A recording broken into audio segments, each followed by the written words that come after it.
My guest is Jeff Gibbs, director of Planet of the Humans, the 2020 Blockbuster documentary that has been viewed 14 million times on YouTube. The movie was executive produced by legendary documentarian Michael Moore, with whom Jeff also worked on the Oscar-winning documentary Bowling for Columbine, and also Fahrenheit 9/11, which became the largest grossing documentary film in history. Jeff, how are you today? Great. Great to see you, Hart. And you had mentioned the reason I say at least 20 million is you're just looking at our main YouTube channel. There were approximately 20 different people that cloned the movie and put it on YouTube, for starters. Some of which had hundreds of thousands of views.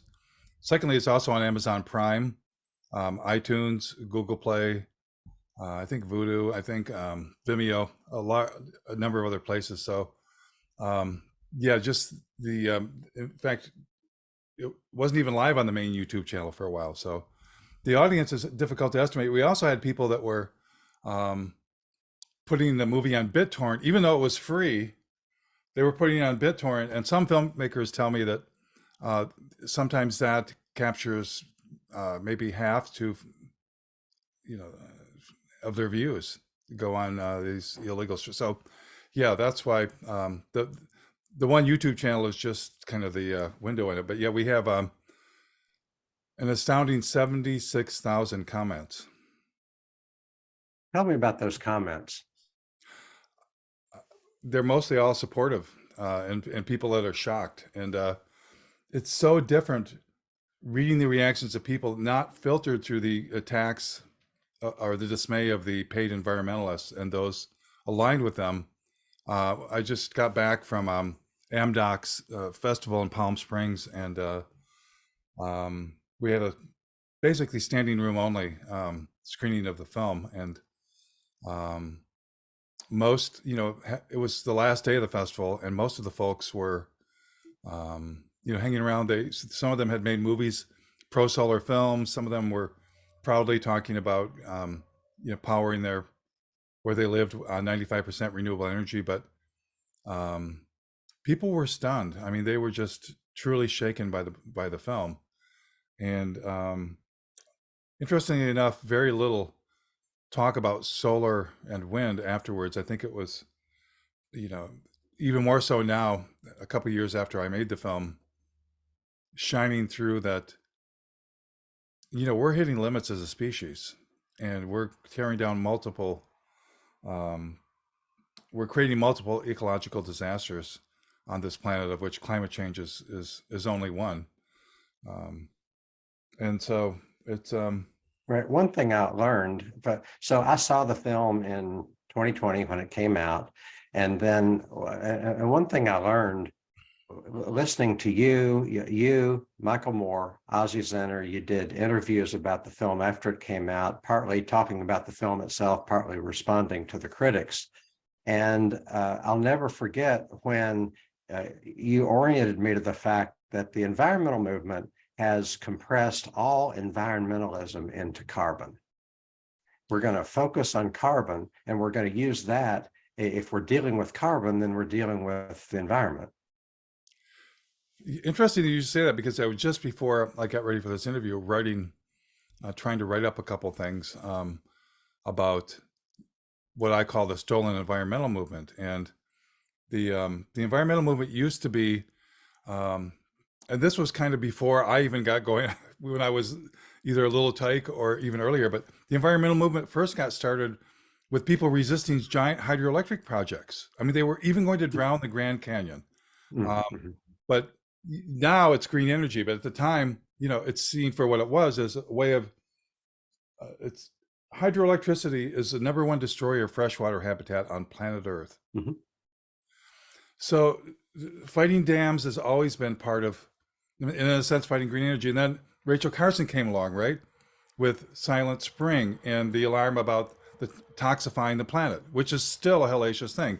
And then very clearly, when I was in elementary school, it was pollution of the oceans, pollutions of the air. Rivers were on fire, lakes were on fire. And then endangered species, birds falling from the sky, but just habitat loss and destruction, overpopulation and overconsumption. We talked about the military industrial complex. Then as you move towards the 70s and 80s, it became save the rainforest, save the whales, movements that really, in the terms of the whales, we had Greenpeace founded, later Sea Shepherd. All these environmental groups were founded on all this diversity of ecological concern. But then suddenly, and I was deeply concerned in the late 90s and early 2000s, oh my God, the climate is snapping. It was time for climate change to rise to the fore. Only we got stuck on it, stuck on climate and carbon. And suddenly all the other concerns began to kind of recede into the background. They're still there, right? But nobody knows that there's a UN biodiversity report saying that that is an existential threat to life on Earth alone. Nobody knows that there's a UN report that says that our toxification of the planet is game over for the Earth. Nobody knows that Ecology 101 tells us that dividing the Earth into fragments is, in a sense, a game over by itself. Roads, fences, transmission. So, but now it's climate, climate, climate. And yes, I'm glad you pointed that out. It's just, I guess since the movie's come out, I've simplified it to, in the name of climate and carbon, and climate change is real, and climate change is extreme, but in the name of climate and carbon, we can get away with anything up to and including murder. It's being used to rationalize every destructive thing we're doing to the Earth. Not to change civilization or society, but, you know, you go to the store, what did I get? Carbon neutral. I don't know, just everything's carbon neutral now. It's okay, right. Walmart's carbon neutral.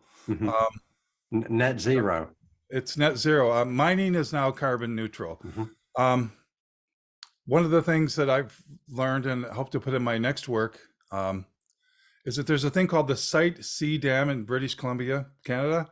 And the environmental assessment done by the Canadian government deemed the Site C Dam to be the worst environmental project ever initiated in Canada, even worse than the tar sands. What are they going to use the hydroelectricity from the Site C Dam for? It's going to be directed to the tar sands so they can claim the extraction of tar sands oil is carbon neutral. So we're not looking at what we do with the energy. We're talking about changing how we generate energy, supposedly changing from fossil fuels to solar and wind and even biomass, calling it renewable.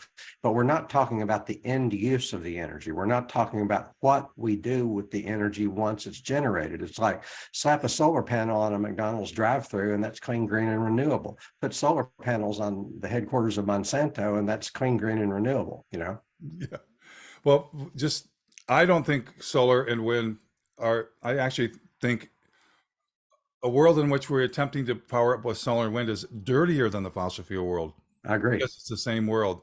I agree. But that hydro project, just to add in a little piece about hydro and how this is working, hydroelectricity was the secret behind Mark Jacobson from Stanford's plan for 100% green energy. So, but this doesn't make the national news or the international news.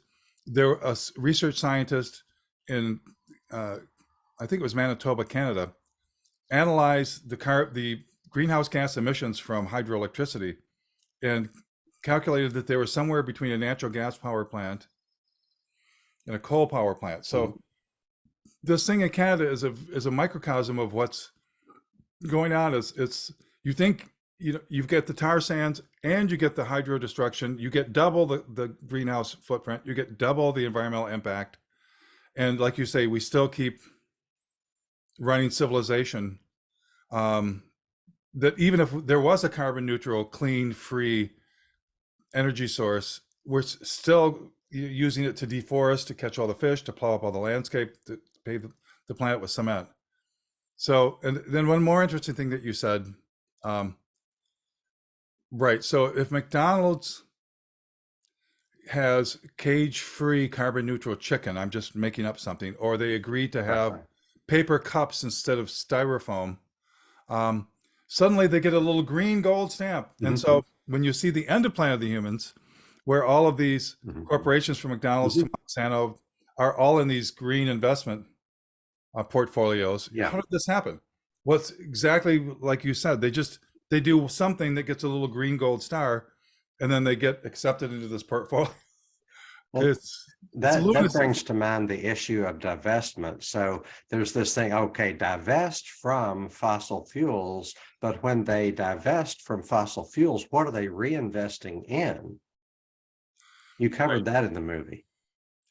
That's in the movie, and it was again one of these shocking things that has not been followed up upon, because I hate to say this, and those of you that this applies to, um, I say this in sincerity that I'm not invested in the stock market. I don't have any money to invest anyways, but there's nothing you can invest in that's clean. It doesn't Right, exist right. except less. Um, but yeah, we took a deep dive into that. And it was just shocking what's in these funds. So yeah. Uh, Okay, so the movie was criticized because there's a point at which you say that this solar panel is only 8% efficient in capturing the solar energy, and it's going to be retired after 10 years. There was a focus on that. I got that here locally in Louisville, that they misrepresented solar energy. But what they didn't see and didn't talk about is the last half of the movie, where you're exposing Big Green. You're exposing some of the big name environmentalists like Al Gore and Bill McKibben. So, I think a lot of the people who criticized the movie didn't even see it. Probably true. Yes, and some of the criticism was so bizarre. That's almost certainly true. But first of all, just to correct what you said, I didn't say solar panels are 8% Okay. efficient. Somebody in the movie did, or go Yeah, ahead. so what? No, he didn't say that either. Right. He said these solar panels we bought Yeah. are 8% efficient. And we bought them because they're flexible.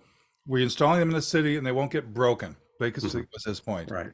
Um, so I didn't say all solar panels were 8% efficient. Nobody said that. Mhm. That's ridiculous. It was just a documentary is documenting what people say. And this was a solar array that I was led to because at the time it was the biggest in Michigan.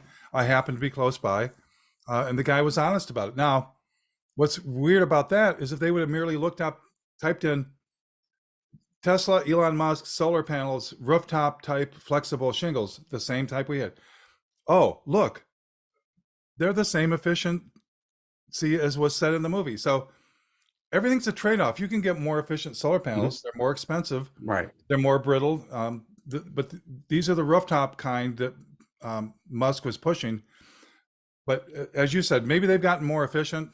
Um, it doesn't even matter. It's the whole industrial system that needs to produce a solar panel, and the intermittency that's a real issue. It's And funny. then we deal with intermittency with batteries, but batteries have lithium mining is really problematic. So batteries have their own carbon footprint, their own battery, solar, wind, they all have their own carbon footprint. They have their own ecological devastation, habitat loss, polluting waterways, et cetera. Even hydro, like you said, is extremely problematic. For one thing, hydro stops the salmon runs. And so, out in the East, we're not too Yeah, familiar with salmon, but in the West, salmon runs are vital for the ecosystems. They've been closed off, and the forests aren't getting the nutrients they need. The animals in the forest aren't getting the nutrition that they would otherwise get from the salmon. So I think we've yeah, gotten to where we're driving everything by slogans. And yeah. if you call They it, yeah. they picked on. Well, luckily in the East we destroy things so much we can't begin to imagine what the original ecosystem left. Mhm, mhm. You're what state are you in? Kentucky. Kentucky. It's just I guarantee you there's nowhere in Kentucky that the original forest that existed Right. exists now, Right. and it hasn't grown back. Mhm. neither in Michigan. But these attacks that you mentioned, it's just kind of fascinating because, we discovered that almost all of them were from people who had staked their reputation on the story. It's climate change destroying the planet. We can fix it with green technology and we're saved. We don't need to talk about population or consumption or capitalism. No. In fact, all of those people are funded by the same capitalists that we criticized in the movie. And so that conflict of interest was never revealed by most of our attackers. But the interesting thing is, I went through this before. The first film I ever worked on was Bowling for Columbine. And I was the one that set up, do you remember the scene where Michael goes to the bank and gets the gun, right?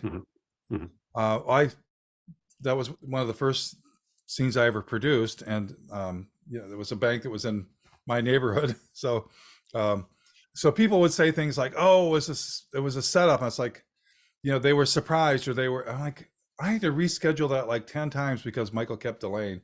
Oh, there were no guns at that bank. I'm like, do you not see the gun on the gun rack on the wall? It's like people, when they realize a movie threatens their deal and their politics and their income, their funders,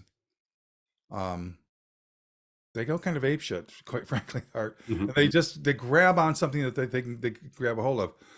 Another attack that sounds absurd now, 20 years later, is the boys didn't go bowling that day. There's no proof. But Michael purposely, it's first of all, it's a metaphor. Secondly, did the boys go bowling? They were certainly in a bowling class, but they find these factoids, or these to nitpick on. And in the case of Planet of the Humans, years later, there's not one single thing in the movie that's been erroneous. There were a couple things. There was one we got. I had a photo of a natural gas terminal. Germany's been building these natural gas terminals, right, and these natural gas pipelines. So that is briefly in the films. I mean, that's not a. So the only one that had actually been built was in a different country. So we had a shot covering that Germany was going to build these natural gas terminals from an existing terminal somewhere else. They're like, that's not in Germany. So, okay, whatever. So I took it out and put in some animation of the proposed Germany one. But they're looking at this through the microscope rather than coming to grips with the main purpose of the film is to,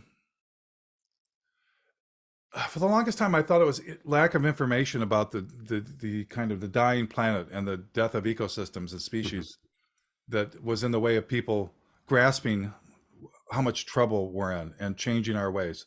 But slowly I realized that what was actually in the way was this other story, that we were going to solve it all through green technology. And so, okay, yes, the fish in the ocean are gone, are endangered by climate change, and we're going to get the carbon out. And so I don't have to worry about the fish anymore. I mean, that's oversimplifying, but 90% of the fish in the ocean are gone because we ate them, and we're still eating them.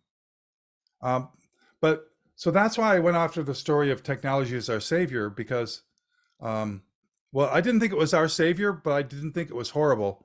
And as I got into it, I'm like, this is not only distracting us, but it's actually just another round of destruction. So I know you had asked me earlier, why I made the film, and it really truly is noticing that, having lived long enough to see that the trees and the things around me are just in this kind of decline. And it's kind of an illusion that, we see trees, you see them in Kentucky, right? You see the green grass, you see it in spring, the birds are flying around. But if you look more closely, you realize what's missing. Did you know in Kentucky, at one time you had a wild parrot? I knew there was a Carolina parakeet. Carolina parakeet, yeah. That's which is in the parrot family. How many people even know that that's missing? Right.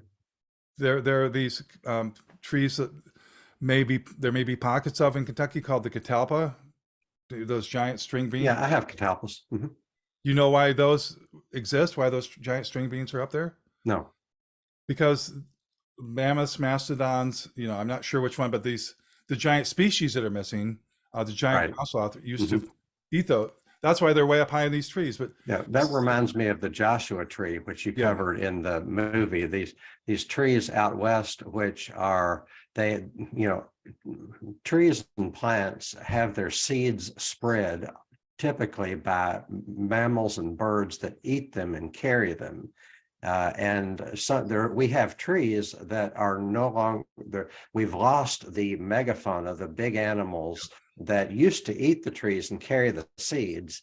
And so out west, you have these Joshua trees. I don't know if Joshua trees are still germinating, but we do know that Joshua trees are being destroyed by the the Avonpah solar project? by many solar projects, yeah. I mean, it's an ongoing thing. And that was actually what's weird is, even though I'm a forest person and, you know, lakes and water, some reason in recent years, the desert's been shaking me up. And that's, for me, one of the more powerful scenes, just realizing how this ancient ecosystem that's been around for millions of years is being, then delicate too. It takes so long to recover. It's just being chewed up for solar and wind projects. It's not a small thing. It's in a state near you in Virginia. I'd have to double check this, but I'm sure it's approximately true. The number one reason for deforestation in Virginia is for solar arrays. Mhm. I just got off the phone with somebody who studies a tall grass prairie in Texas. What's the number one reason for destroying the last? There's 1/10 of 1% of the blackland prairie in Texas. Their tall grass prairie left. 1/10 of 1%. And it's being raised for solar. The most destroyed habitat on the planet. It's just, that we're going down this road. It's mind-blowing to me. And it's something I've been hearing now. I've been doing this kind of research for well over 2 decades.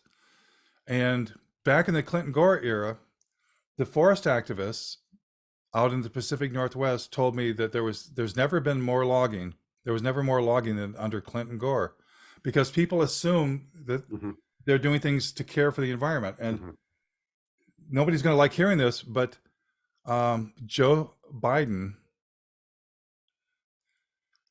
maybe the most environmentally destructive president we've ever had. Yes, he's setting aside land, great.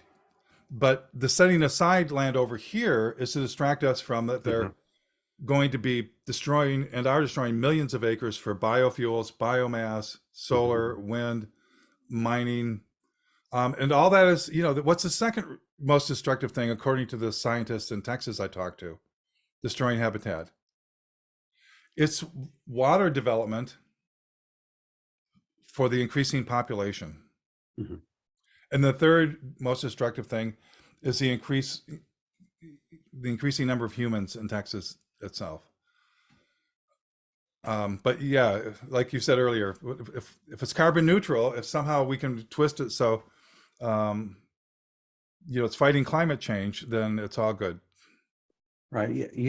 Well, what have you learned about the environmental movement and or human nature in this work? I learned that first a long time ago that, much to my surprise, we're always told in the movement to make it all about humans, make it all about people, make it all about us. But I learned that many people, and maybe even more so poor people that live close to the land, if they had to choose between economic development and jobs and having their trees and their streams and their fish, they're not choosing the economic development. Right. That's upper middle class white people, those of us who pretend to love the environment. We pretend, we put up the solar panels, we go to Earth Day, we do all these, we recycle, we virtue signal with our, we love the rainforest, we love the national park, but we know we can't stop. And I've lived in rough rural areas, and I've just been continually surprised how the down to earth people love what's around them, because in some sense that's all you have. I don't know where you live in Kentucky, but I'm sure there are people that are just scraping by, but what they have is that they can go out to the woods. They can go hunting, fishing, hiking, probably not snowshoeing down there, Right. um, but and the other thing I learned is I hate to say this, but our side's just as crazy as the right. The attacks on us and anybody who dares stick their head up.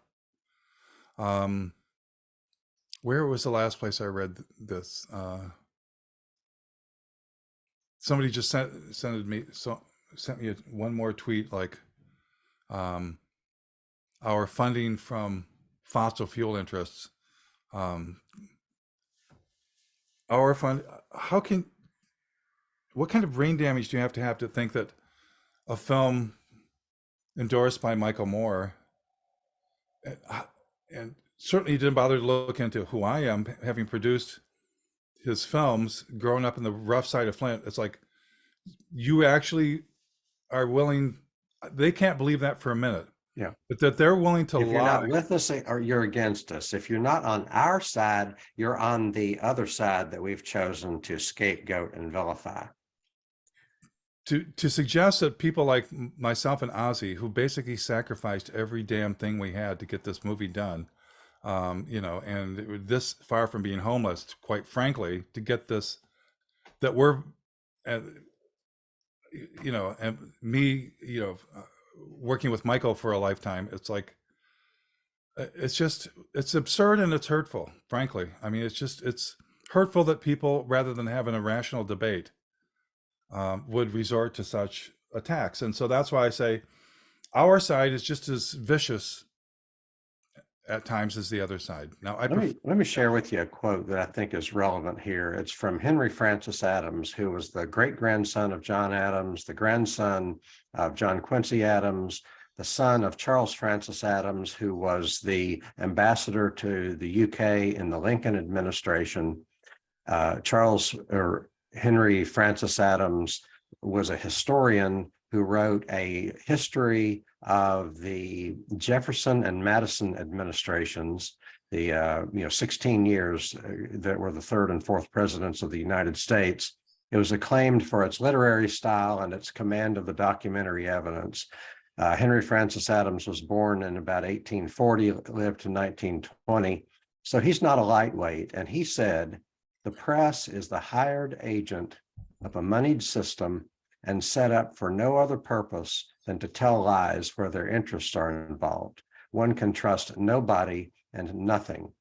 And I think that however we may analyze the people that are attacking you, which are mainly environmentalists that are bought into solar and wind, one thing we can say about them is that they're awash in lies that come to us from a moneyed system that is set up for no other purpose than to tell lies where their interests are involved. It's not hard to, even esteemed organizations like the New York Times and the Washington Post and the in cable news, and they tell just enough truth to remain credible to their audience, but they run interference for the moneyed interests, and it's the moneyed interests that you exposed in Planet of the Humans, and it's the moneyed interests that are behind the attacks. It's not the regular people who saw the movie. Right. Yeah, that's what we were saying earlier. I think, you know, in fairness, I do believe that there,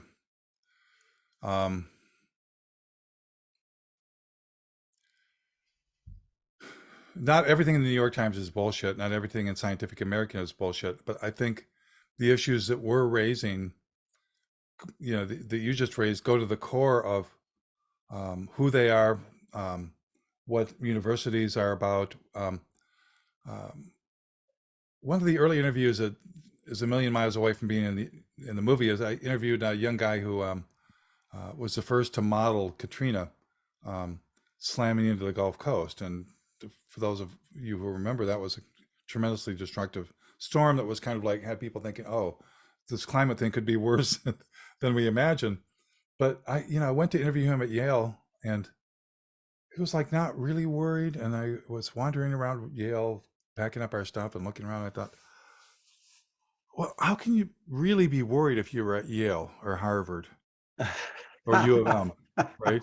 The University of Kentucky. I mean, it's so beautiful. Here are the beautiful people Mhm. wandering around. Here are the beautiful salaries. Here are the trips to do research or, around the world and to go to the conference and, Ireland or in, South Africa or Iceland. How can you really be troubled? But then I began to extend that to, um, I think, all of society, and it's we have this message because we're kind of okay. Look, we had breakfast this morning. Coffee. The power's still on. There's kind of a double message in our society and in our existence that prevents us from getting it. Well, Then, yeah, it's out of sight, out of mind. One thing that I learned from you the first time, and I've really started to look into it, is that you mentioned deep sea mining and how crazy it is that we're going to be mining the oceans. And I've recently interviewed Julia Barnes, who is the filmmaker who did Sea of Life and who did the film Bright Green Lies, and has Deep Sea Defenders is her organization. And that is it. So deep sea mining is out of sight, out of mind. It is not being covered in the major media. And that's what there's a journalist by the name of Patrick Lawrence who has spent his career in the Middle East. And he says that he calls it POLO, the power of leaving out. We have so much information coming in and so much so-called news and there's so much money behind the production of news that they have the power to leave out that which is not flattering to their owners and their sponsors and their sources. right. Well, you raise a couple complicated issues, and I think it ties into what you just said, which, um, let me respond first. I just want to put a button on it. I think working for institutions and living in places in which life is pretty damn good, it, that's something we all have to overcome in order to experience what's around us, because it is all around us. We just don't see it. But it's kind of pernicious in the way that you just described. Very quickly in the movie, when we're ramping up towards the end, you see the New York Times has accepted paid stories. They have paid stories from ExxonMobil, who's promoting their biofuel initiative, Mm-hmm. right?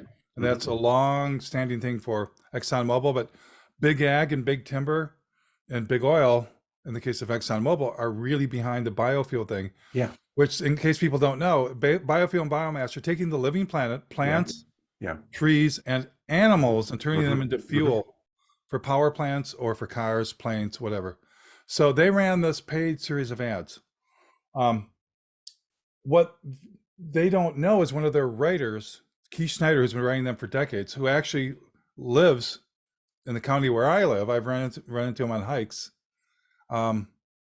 He has been a paid consultant to promote biomass against the wishes of local people in our area. He was living in San Francisco. He flew in here to promote biomass and to try and push it. And we wound up defeating it and getting rid of it. He was also working for the Apollo Alliance, Van Jones group, at a time when they were bragging about they were going to put biofuel plants, forests to biofuels to ethanol plants all over the country. Disaster. He was working for them at that same time. So he's got a conflict of interest. He's been a paid consultant to push biomass, and biofuels, which they're interchangeable. Yesterday, the New York Times ran a story by him lauding this biofuel initiative and more ethanol, more biofuel across the country. Yay, Biden. I don't think anybody likes ethanol or biofuel. But yet the New York Times neither revealed their conflict of interest nor his conflict of interest.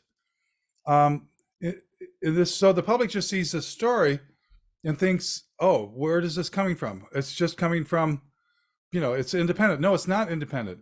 NPR ran a story attacking grassroots environmentalists as resisting solar and wind, Yeah. as being right wingers, climate deniers, funded by. Mm-hmm. Well, you look at who wrote that story. Well, one of the producers was from their climate desk.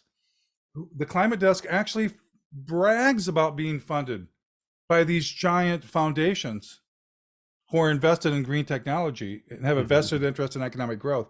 They brag about it. And so, yes, this people out there, we need more researchers. And those of you in this climate movement, get some courage to drop your conflicts of interest or to admit them. If you are taking money from the nuclear industry, HART, and you are writing pro-nuclear stories, people would pillory you for not revealing that. Yet they can be tied into this system funding them. So, but anyway, yes, you're very right that, and they will run a story on the deep sea mining. But what's happened is they'll run a story, they've done their duty. Cool. Yeah. But then it's climate. So then it's like you're pushing the agenda that causes deep sea mining for green energy minerals to happen. But then you occasionally run a story saying, "Oh, isn't that terrible?" Yeah. Yeah. So that's why the what I'm calling the climate change is real, but the climate obsession syndrome is the last nail in the coffin. Say more about that. The Build Back Better bill, and then the Inflation Reduction Act. These basically $500 billion to $1 trillion in climate investments. Every single dollar being spent, unless there's a dollar in there to set aside land, to reduce consumption, or to reduce population, every single dollar being spent on technology is I call it the last dance. It's like we're truly engaged in the last dance, and we're kind of I don't know. Let me share with you something that I've learned recently from Nate Hagens and Simon Michaud primarily, and from Tom Murphy, who's a physics professor at UC San Diego. And that is that GDP correlates to to energy, which correlates to fossil fuels, which correlates to materials running through the economy, which correlates to electrons. So anytime we spend money, it's triggering energy, it's triggering fossil fuels, it's triggering the flow of materials, which means destructive agriculture and destructive mining. And we have this ever increasing. So here's the Inflation Reduction Act, which dedicated something on the order of $367 billion in the form of tax credits and subsidies to anything that's called clean vehicles, anything that's called renewable energy, anything that's called efficiency. But if you're taking all that money and putting it into these things, then that's triggering a proportional amount of energy, fossil fuels, materials throughput, which means ecological destruction, also electrons flowing through the economy, the amount of electricity flowing through the economy, and also it commits us to a higher degree of complexity. And so I can give you an example. And in Michigan, there's a friend that I heard from a decade, and I get a desperate email. Hello, our family centennial or heritage farm is now it's going to be bulldozed to put in a battery factory, and plus the surrounding woods and forests. Get another one. Desperate over here in West Michigan. They're going to be turning 40 to 60% of the land in our township, a rural township, into solar panels. We're going to be surrounded by solar panels, and that's going to destroy. Even most farm fields are better habitat than a giant solar array. In the UP, they're going to put in a spaceport, right? Because of course, Elon Musk's all about the satellites. But in this area of Lake Superior, in which there's one of the last areas where there's no development.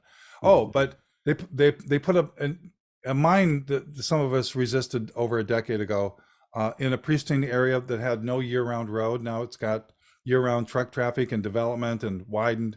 They put this nickel mine in this precious site, headwaters of streams. I think it's one of the deepest mines in North America. Now they're bragging about its nickel for batteries, but a mining company just leased 400,000 acres. Was it acres or yeah? Yeah. 400,000 acres to do more mining exploration. They want to put in more nickel mines in one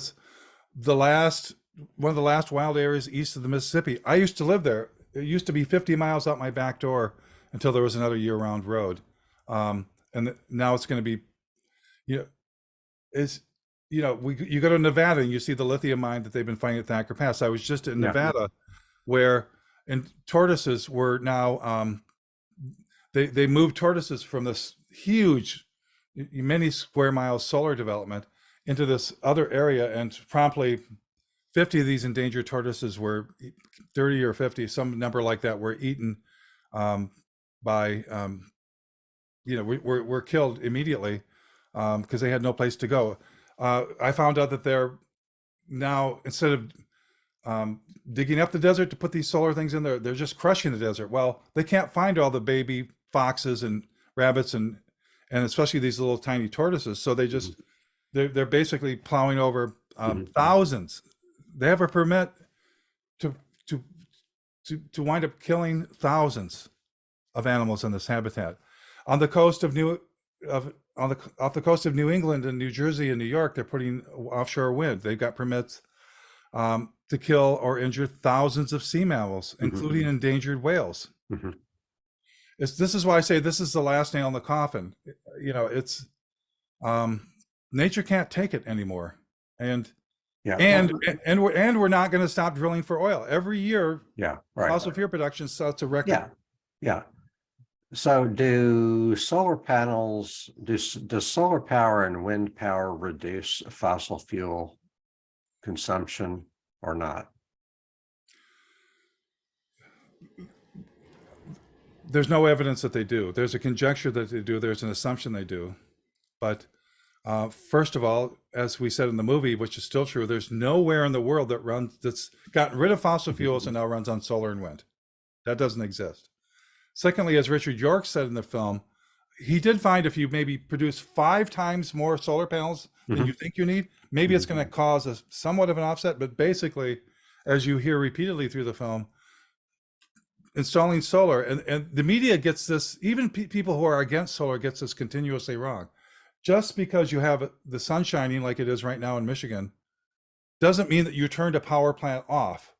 And if you did turn the power plant off, when you ramp it back up, it's going to be that there's an efficiency loss.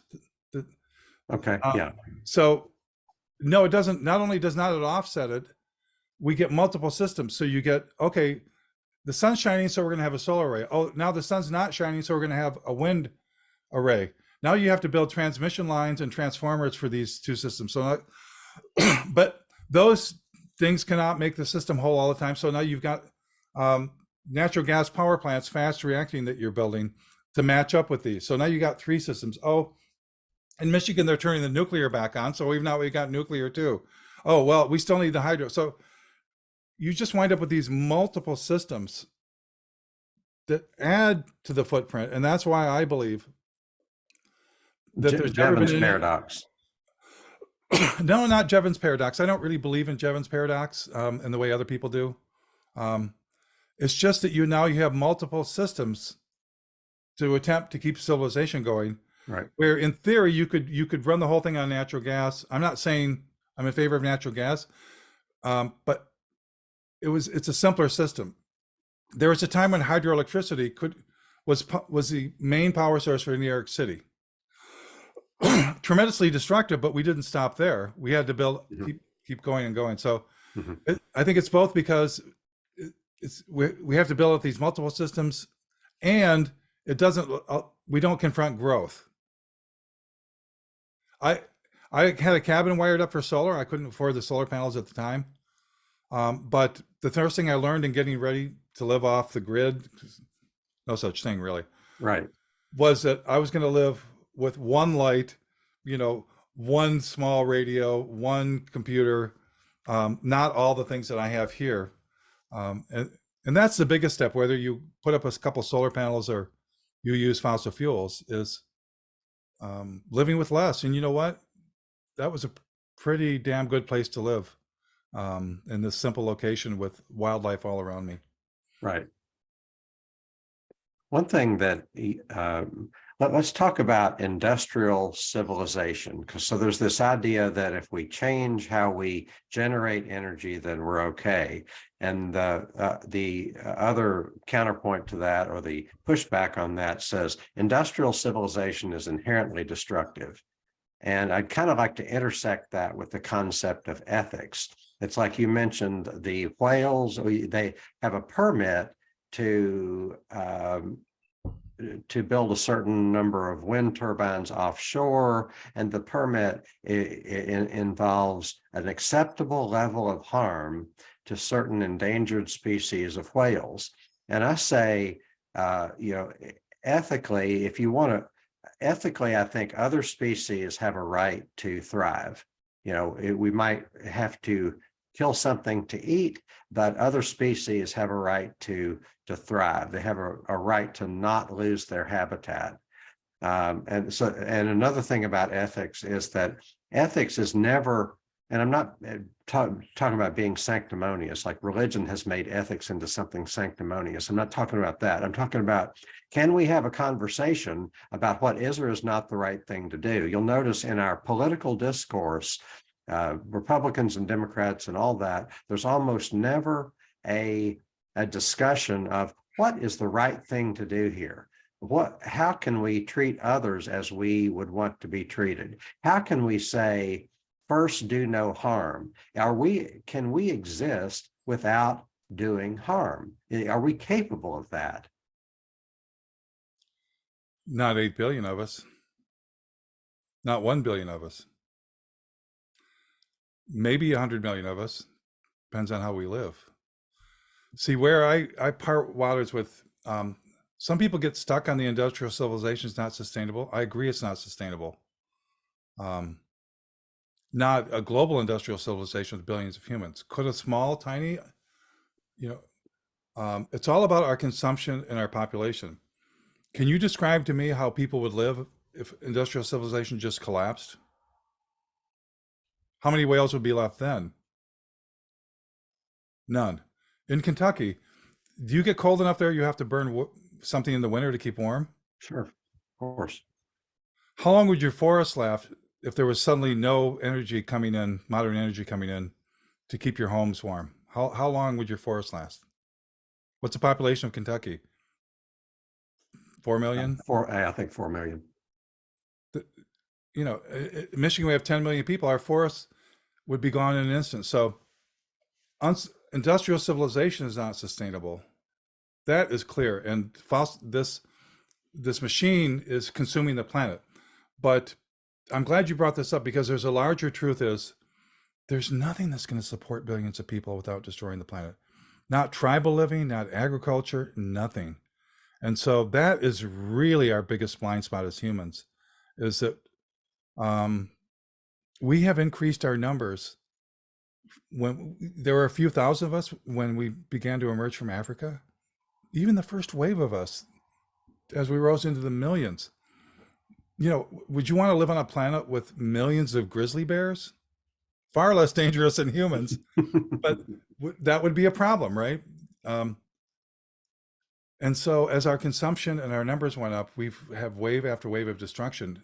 This wave that we're currently in, our numbers, our population went up by 10 times, 10 times. In 1800, we were already deforesting much of the planet, and great ecological harm, but there was still much of the planet that was relatively intact. So our population went up 10 times, our consumption went up 10 times. And, we tried to graph it for the movie, and for the stage show we did, it's like, okay, if the baseline is 1 here, and it was like almost, we couldn't even show how much our presence has increased. Why did it increase? Because we tapped into 100 million years of stored fossil fuels. We're using them at the ratio of approximately 1 million to 1. And to the extent to which that only underpins our energy supplies, but our clothes, our food, you know, our sanitation. Um, I don't know how, if that came across very well in the film. Maybe you can respond to that, but I just, that is the thing we need to get and focus on. So I think I need to do a better job in the next film, book, or whatever of helping us understand all this analysis is great. All this talk about deep sea mining, but nothing and protecting nature is like job one we should all start doing today. Go out and fight to stop these things, fight for nature. But if we don't have a plan to get our population from this 10 times increase and our consumption down, we and life on Earth are basically toast. I actually think that we can graph the end of nature and the end of humans. You know, if you in biology, if you studied in science, when systems go up like this, what happens during the collapse? What happens? It's rarely a slow collapse like Okay. this. It's usually even faster. So since we've risen this dramatic amount in 200 years, what is that downside going to look like? And what will survive 8 billion desperate humans? Not much. Cockroaches? I don't know. Slime mold?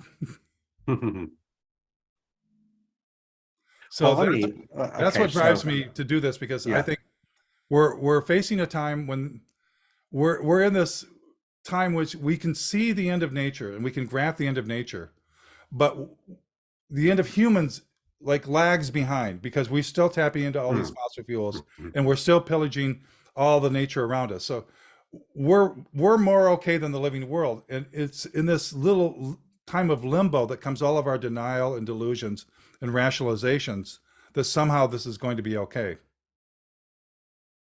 So anyways, that's my happy message for today. But the happy part is we still have redwoods, we still have rainforests, we still have, you know, some monarch butterflies left, we still have some songbirds, and we have the chance to fight like hell to save life that's been evolving for the last 65 million years since the dinosaurs perished. we have that chance. We do. We sure do. Let me just respond to what you just said about population and stuff like that, and then we will get to like, I want to make sure people know where to watch Planet of the Humans. But in terms of population, okay, some of it gets down to, yeah, I understand. I hear, you know, the kind of bleak understanding of where we are, and I don't have a quarrel with anything that you said. When it gets down to discourse and dialogue, sometimes it gets down to like, what's the call to action and what are the hypothetical scenarios going forward? So I have a hypothetical scenario, and that is, imagine that population control became a thing, and that the results of it were that by the year 2100, we ended up with 2 billion people instead of 8 billion people. So imagine that, you know, and that's a best case scenario that probably won't happen voluntarily. But imagine, the question is, with 2 billion people, could we still destroy the planet? Could we still have a nuclear war? Could we still pollute the water? Could we still destroy the soils? Could we still have ships, huge, massive ships going across the oceans, doing what massive ships do? Could we still have insecticides destroying the insect life? Could we still be deforesting everything in sight? Could 2 billion people still use massive amounts of concrete and steel and plastic and fertilizers? Could 2 billion people still get our food from other continents when it's food that could be grown here? So, and then, you know, they want to farm. I've seen these ads where they're wanting to farm with robots, you know, drones and things like that.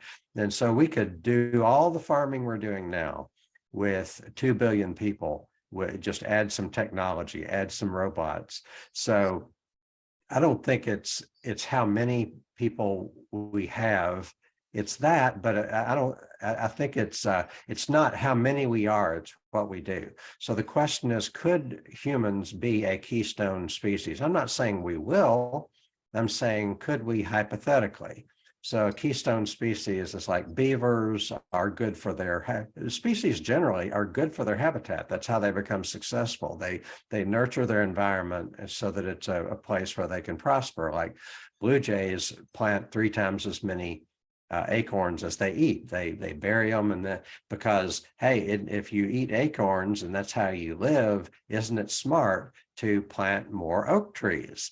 So could we be a species that has a positive impact on our environment? It's clear to me No, that we could.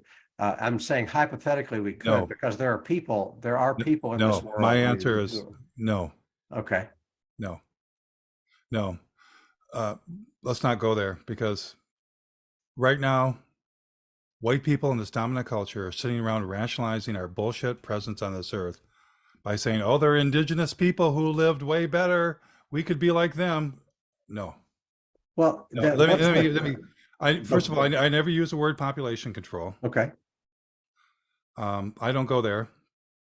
Secondly, I never talk about population separate from consumption. But no, the definition of a modern human is somebody who lives on top of the ecosystems, not within. And the indigenous people you're talking about lived at a population density and level of consumption 100 to 1,000 times less than what now exists. So to go there is one more desperate measure by those of us who cannot accept this is game over. It's game over, Hart. Our human presence has to be at least 100 times smaller, population and consumption. The 2 billion people you mentioned, you're talking about the Civil War, you're talking about the Dust Bowl, you're talking about the devastation of the Northern Hemisphere forest, you're talking about the World War II, you're talking about nuclear weapons, you're talking about automobiles. That planet with 2 billion was not sustainable, even though we had lighter agriculture, less heavy. When Europe was about 500 million to 1 billion, when the world was about 500 million to 1 billion, Europeans in wooden boats Europe was deforested. They were starving to death in Europe. They crossed an ocean in wooden boats and committed genocide across an entire planet. In 1850, when the buffalo were being wiped out, the population of the United States was like 65 million, 60 million. So I am raising questions that we haven't answered, and maybe later we can come back and do another podcast and we can dive into this more. But my short answer is we have no clue what is sustainable, and the last people that do are those who think that they do, that think they've got something with agriculture or tribal this worked out. No. Our delusions, all of our delusions, each of us, you, me, are so profound that we can't accept what's coming, and that it's not a gloom thing. It's just the math. We are a single species that decided to live on top of ecosystems. No other species kills other animals for their fur. We began to find other ways to decimate the things around us to get more and more of our needs met. So I don't have the answer either. I just want to do a better job of raising the question. And I have not done my job if you don't believe that there's going to be at least 10 times fewer people, either through planning and 10 times less consumption, or through a collapse in which the living will envy the dead. That's the math. And so, let's have another discussion about that down the road. And I'm going to be putting some things out that will trigger that. But yes, our only chance is to get ahead of the collapse. And if we keep rationalizing that we got some tricky thing that's going to avoid the collapse, we've got this little agricultural trick, or we're going to, yes, what humans were once part of the ecosystem. We were called hominids. We were called chimpanzees. We weren't called we're not who we are now. So, but I'll turn that around and say, that's why we're having these discussions. Yeah. That's why we still have the chance. Nobody's shown me anything remotely resembling a sustainable modern human. So we still have the chance to invent it. Right. And if we can't invent it, if it's our time to go, that's what nature will decide. Not me, not us. So, Right. but I just wanted to let people know too that I made the movie to create discussion, and not to win a debate but to create the very debate that we're having now. And the film is still right now. Well, it's available on Amazon Prime. It's available on iTunes and a large number of places. We have a website, planetofthehumans.com. But I just got back from Palm Springs. I showed the film at the American Documentary Film Festival. We won Best Documentary there. Congratulations. Standing room only crowd. And I'm going to be in Burlington, Vermont. I don't know when this will air, but on April 25th, we're showing the film in Burlington, Vermont. So I would love to be invited by more people to show the film and have an Ozzy Eye in attendance in person or virtually, and have these discussions. I hope you don't agree with everything I've said, because then that would be boring. Right. Well, it has not been a boring discussion, I assure you that. So, but yes, and call to action right now is, well, we're figuring out how we're going to get our human presence down to something sustainable, and even agree that we need to do that. Fight these mega projects. You're not alone. People are doing it everywhere. And defend what life exists around you. Sounds great. Watch the movie on Amazon Prime. It's on YouTube right now, but YouTube. I don't know how long it's going to be there for free. So. Okay, Jeff. Thank you so much. Okay. Thank you. Jeff Gibbs, Planet of the Humans. Have a good day.